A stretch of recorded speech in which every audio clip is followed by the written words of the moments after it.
తెలంగాణ ఆర్థికం పైన, తెలంగాణ కార్పొరేట్ కంపెనీలు తెలంగాణ ముఖ్యమంత్రితో కుమ్మక్కై ఏ విధంగా తెలంగాణ ఖజానాను దోపిడీ చేస్తున్నారో, అనతి కాలంలోనే ఏ విధంగా దోపిడీ చేస్తున్నారో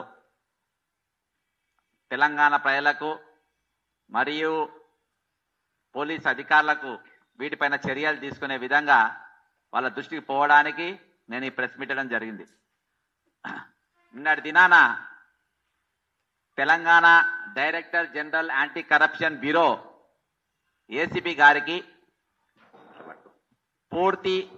పూర్తి ఆధారాలతో కూడినటువంటి పూర్తి ఆధారాలు, ఇలా ఎవ్వరు కూడా తప్పించుకునేకి లేదు, ఈ ఆధారాల గిన నిష్పక్షపాతంగా యాంటీ కరప్షన్ బ్యూరో తెలంగాణ పోలీసులు నిష్పక్షపాతంగా చర్యలు చేపడితే ఇందులో తెలంగాణ ముఖ్యమంత్రి రేవంత్ రెడ్డి గారు, రెవెన్యూ మంత్రి పొంగిలేటి శ్రీనివాసరెడ్డి గారు,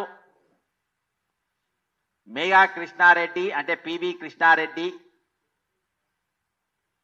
మరియు ఈ స్కామ్ కు మొత్తం కోఆర్డినేషన్ చేసినటువంటి ప్రభుత్వ ముఖ్య సలహాదారుడు వేం నరేందర్ రెడ్డి, ఈ నలుగురు కూడా జైలుకు పక్కా పోతారు.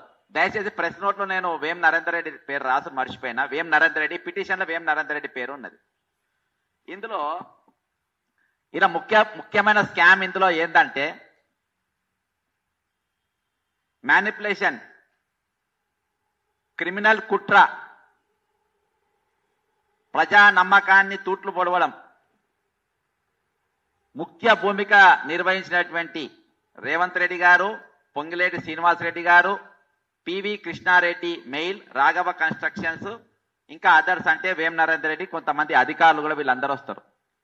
ఇక దీని కథకొస్తే కాంగ్రెస్ పార్టీ, జాతీయ కాంగ్రెస్ పార్టీకి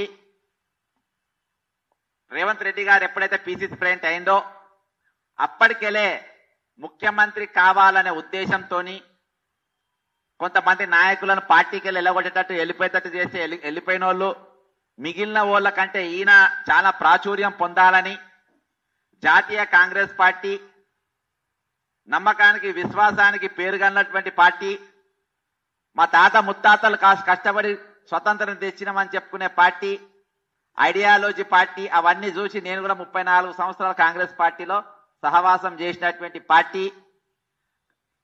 మేము రేపు వాళ్లకు అత్యధికమైన ముడుపులు ఎలక్ట్రాల్ బాండ్స్ రూపకంగా కాంగ్రెస్ పార్టీకి దాదాపు 148 కోట్ల రూపాయలు మెయిల్ అంటే mega engineering and infrastructure corporation company ద్వారా మెయిల్ ద్వారా మరి వారికి ఇవ్వడం జరిగింది. ఇగో ఆధారం, ఇది ఆధారం, ఇది మీ వెబ్సైట్లలో చూసినా దొరుకుతుంది.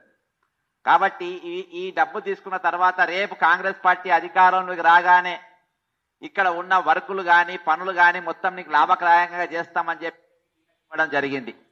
ఇది అంతేకాకుండా మరి పొంగిలేటి శ్రీనివాసరెడ్డి గారు ఆనాడు బీఆర్ఎస్ పార్టీలో ఉన్నటువంటి వ్యక్తి, కాంగ్రెస్ పార్టీకి నేను అంటే ఎప్పుడైతే సర్వే రిపోర్ట్లు ఫేవర్గా వచ్చినాయో నేను కాంగ్రెస్ పార్టీకి రావాలంటే నాకు ఖమ్మం జిల్లా ఎమ్మెల్యేలు మొత్తం నాకు అప్పచెప్పాలి, వాళ్ళని గెలిపించే బాధ్యత నాదని ఆయనతోని ఫండింగ్ చేపించినందుకు నాకు లాభదాయకంగా రేపు వరకు లేకపోతే నాకు లాభం చేయాలని వీళ్ళిద్దరు వ్యాపారవేత్తలు, ఒకరు మంత్రి రూపంగా ఇంకోటి కార్పొరేటర్ ముసుగులో ఉన్నటువంటి ఇద్దరు వ్యక్తులు రేవంత్ రెడ్డి ఇది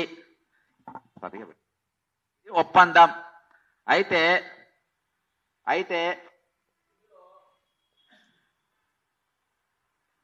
mega engineering infrastructure corporation April 17, 2023 8 కోట్ల రూపాయలు ఆల్ ఇండియా కాంగ్రెస్ కమిటీకి ఇచ్చింది. Western UP power transmission company limited October 10, 2023 50 కోట్ల రూపాయలు ఇచ్చింది, అంటే ₹1 డినామినేషన్ వేసి ఇచ్చింది. నవంబర్ 2023 అంటే 20-21 తారీఖున 60 కోట్ల రూపాయలు కోర్టు డామినేషన్ పెట్టించింది. మొత్తం కలిసి వెస్టర్న్ యూపీ కంపెనీ 110 కోట్ల రూపాయలు ఎలక్ట్రాల్స్ బాండ్ రూపంగా ఇండియన్ నేషనల్ కాంగ్రెస్ పార్టీకి ఇవ్వడం జరిగింది. అంతేకాకుండా ఎస్ఈపిసి పవర్ లిమిటెడ్, ఇది కూడా ఇవన్నీ కంపెనీలన్నీ కూడా మేఘా కృష్ణకు సంబంధించినటువంటి నవంబర్ 25, 2000 తారీఖుతో సహా చెప్తున్నా, నవంబర్ 21, 2023 30 కోట్ల రూపాయలు ఇచ్చిండ్రు. ఇక్కడ ఒక ఎస్పీ ఒకటే మొత్తం 30 కోట్లు, అంటే టోటల్ గా పివి కృష్ణారెడ్డి మెగా కంపెనీకి వెళ్ళి ముట్టినాయి 148 కోట్ల రూపాయలు ముట్టినాయి. ఇవి ఎప్పుడు ముట్టినాయి?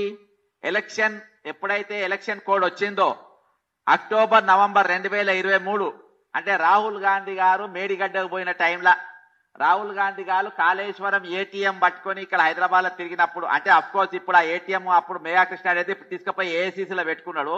ఆ ఏటీఎం ఇప్పుడు ఇక్కడ లేదు. రాహుల్ గాంధీ గారు ఇప్పుడు ఏఐసీసీ ఆఫీసులో పెట్టుకున్నాడు ఆ ఏటీఎం మెగా కృష్ణారెడ్డి. ఆ టైంలో అంటే ఎలక్షన్ కోడ్ ఉన్న టైంలో 140 కోట్ల రూపాయలు ట్రాన్స్ఫర్ చేయడం జరిగింది కాంగ్రెస్ పార్టీకి ఎలక్ట్రల్ రూపంగా. కాబట్టి ఆ రోజు మరి పూర్తిగా ఎన్నికల ఉల్లంఘన కూడా జరగడం జరిగింది. మరి అంతేకాకుండా మరి ఈ రాఘవ కన్స్ట్రక్షన్స్ ఎవరిదంటే ఇది పొంగిలేటి శ్రీనివాసరెడ్డిది అందరికి తెలుసు. అందులో ఆయన కొడుకు హర్షవర్ధన్ రెడ్డి, హర్షారెడ్డి, తర్వాత ఇంకో డైరెక్టర్ ప్రసాద్ రెడ్డి, తర్వాత ఆయన భార్య శ్రీమతి పొంగిలేటి మాధురి గారు, ఆమె ఫుల్ టైం డైరెక్టర్ గా పనిచేసిండ్రు. దాని సాక్ష్యాలు కూడా ఇందులో ఉన్నాయి. అంతేకాకుండా ఈరోజు 2014లో మరి కోడంగల్ లిఫ్ట్ ఇరిగేషన్ ప్రాజెక్టు వ్యయం ఎంత ఉండనంటే 1,450 రూపాయల 51 లక్షల రూపాయలు మాత్రమే అప్పుడుండే. తర్వాత జిఓఎంఎస్ 69 ప్రకారం ఈ లెక్కుండే. దీనికోసము నారాయణపేట, కోడంగల్, మక్తల్ ఇవన్నీ కలిపి అప్పుడు 130 కోట్ల రూపాయలు ఆ రోజు వ్యయం ఉండే, శాంక్షన్ చేసింది.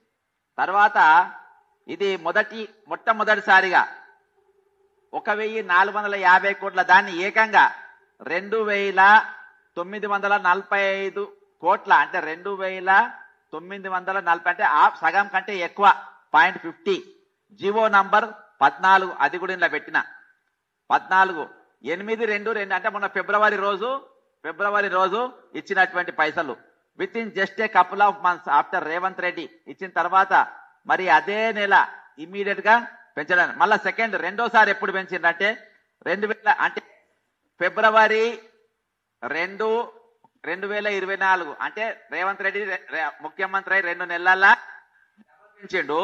మళ్ళా సెకండ్ టైం ఎంత పెంచిందంటే 2,945.50కి మరి 4,350 కోట్లు. అంటే మహానుభావుడు ఎంత పెంచినంటే 1,450 కోట్ల రూపాయలు ఏకంగా 4,350 కోట్ల రూపాయలు. అంటే ఎన్నంతలు పెరిగినాయి?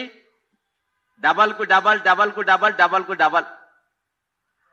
ఇంత భయంకరంగా ఎస్కలేషన్ చేసి తెలంగాణ సొమ్మును, తెలంగాణ పైసలు దోచుకోవడానికి వీళ్ళు పెట్టిండ్రు.